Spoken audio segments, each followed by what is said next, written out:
Earlier tonight, GOP presidential candidate Dr. Ben Carson met with the Low Country Veterans Coalition in Ladson. Tonight, Carson was asked directly if he considered dropping out of the race due to plunging poll numbers.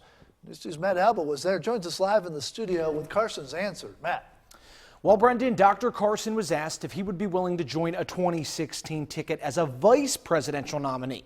Carson said he wasn't sure about the number 2 spot and said he's not a quitter.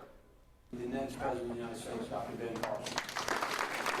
I didn't know he works in the VA system, which is a great thing to know about him. Tuesday evening, Evelyn Todd was one of dozens of Ben Carson supporters who heard him speak in Ladson. We're in an era where people use passenger planes as missiles. My husband died at the Charleston VA, and since he's a doctor, my question was related to that. Todd said ongoing issues with the VA and long wait times at the hospital are concerns she hopes the next president can fix. I think that he's right. Just because he's soft-spoken doesn't mean he's not going to do what he says he will do. The event was called a Commander-in-Chief Dialogue, and people were able to ask Dr. Carson, as president, how he would fix issues facing our armed forces and veterans.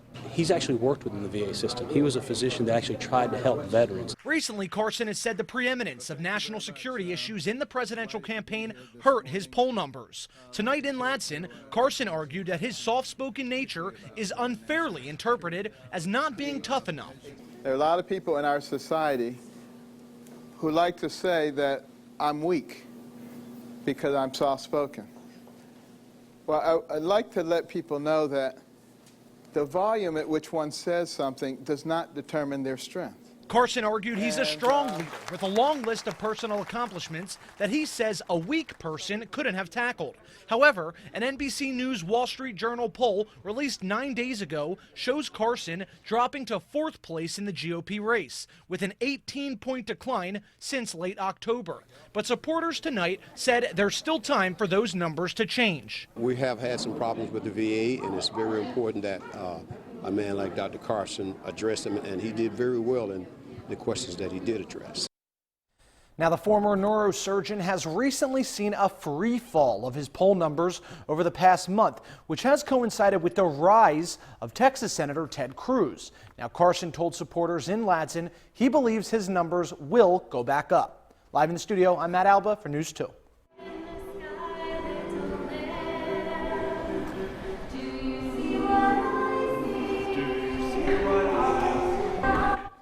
Yeah, Ben Carson, busy man today, did more than just talk politics during his time in the Low Country, as you can see. And here, he also did some singing. Tonight, he joined children at the MUSC Children's Hospital for some good old-fashioned Christmas caroling.